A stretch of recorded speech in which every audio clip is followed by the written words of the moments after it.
During the Ghana commission, for example, they were calling people to explain their money or something. I saw his name. I said, oh, I must watch. Because he was nice to me when I came. Every weekend, he'll come to my house, take me, go to his house for dinner every night, almost a year. Right? So, and whenever I go to the house, I was wondering how we get the money. Everywhere is gold. So jokingly, I said, wow, you're doing very well. No, yeah, you did very well here. I said, okay, good luck. Then as time was going, he was, I said, okay, I want to know how he got these things. Because he has about 7 or so houses in Senegal area. Me, I have my small bank somewhere. I'm still struggling. How? By the way, whenever I go to Falafel, that's where I'm from, and he's also from there. Just talk about the society, how they perceive these things. Whenever I go, they'll joke with me. When you come, you give people $10, $5, you and that. That man, when he comes here, anybody who comes, $1,000. Well, really? Yeah. Well, he's rich. From that. Well, me, I'm just a lecturer. I cannot give that kind of money. So, but then when it happened, I said, okay, now, you know what they call it, all of the fun thing. I must tell the guy what's going on. Then the Ghana commission was there. He sat down. Yes, mister. As Dami was saying, what are your names? Remember Ghana commission? What are your names? My name is what. How many houses do you have? I have 7. By the way, before they interview you, they already have done their research. They know what you have already. Right? Then he was being asked all these things. What they were doing was, I teach finance every time, right? They have what they call treasury bills, which are instruments issued by a central bank for 2 purposes.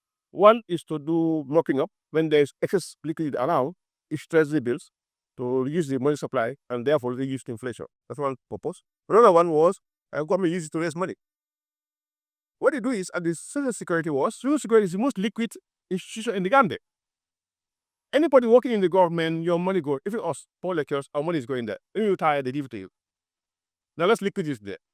What they do is, they take the money and go and buy treasury bills at central bank. In other words, they're investing people's money. When you invest, you get returns. Returns goes back to the owner, isn't it? What was going on was the return they get from the treasury bill, they put here.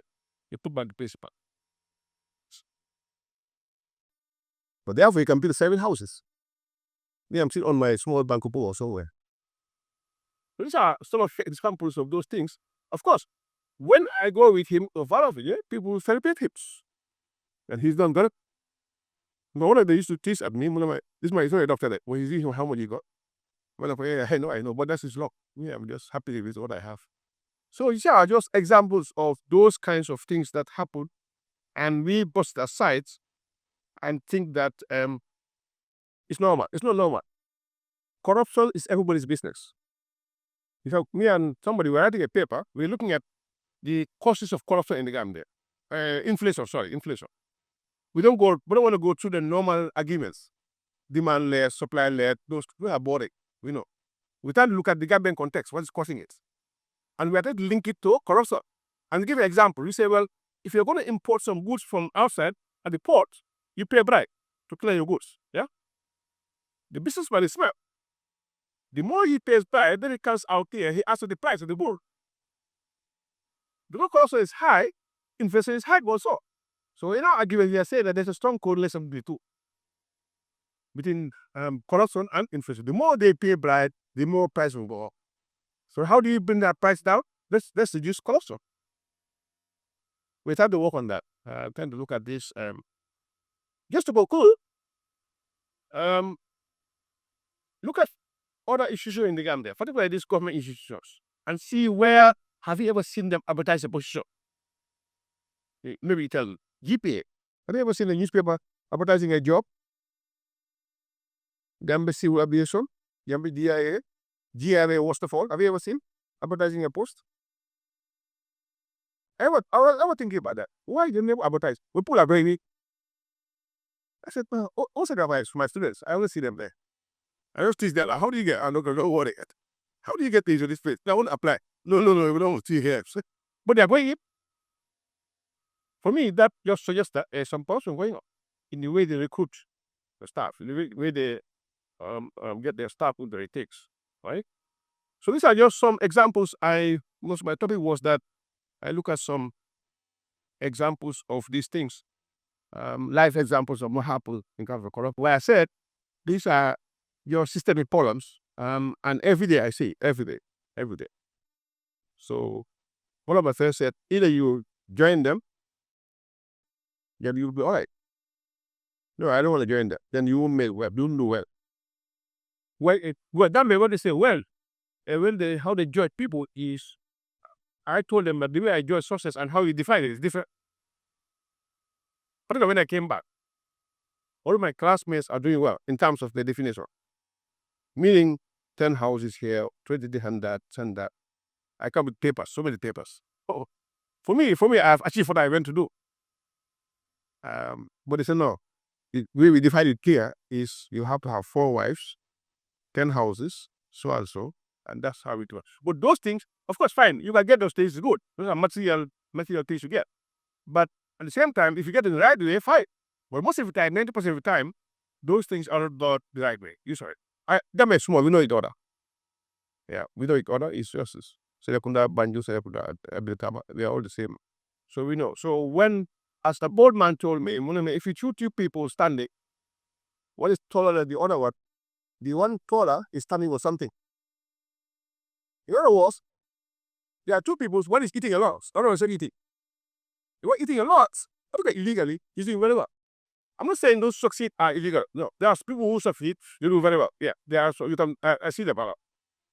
They work hard, they did their money, fine, that's fine. But the majority of whatever the civil service, public service, because this Tanzanian president said that if you see any civil servant building a story building, arrest it. He said, why? Probably is a criminal. Because a civil servant will paid around the world, usually, except Singapore. Anywhere in the world, civil servant, public servant are not paid. Yeah, I mean, Singapore is the opposite. But therefore, if you see anybody, a civil servant, building this kind of living fattest lifestyle, should be arrested because it's a criminal. When his salary low, we know Gambia salaries, we know. I was in the government for 8, 9, 10 years. I left. I came back. I've got friends who retired in the civil service. I know what they get per month. Let's say $1,000 per month. So now with that kind of money, if you live certain lifestyle, I mean, people start to question how, where. Again, I'm not saying all of them. Some are they all hard. They do the investment. They do well. They plan themselves. But 90% of the time, is got to illegitimate mates.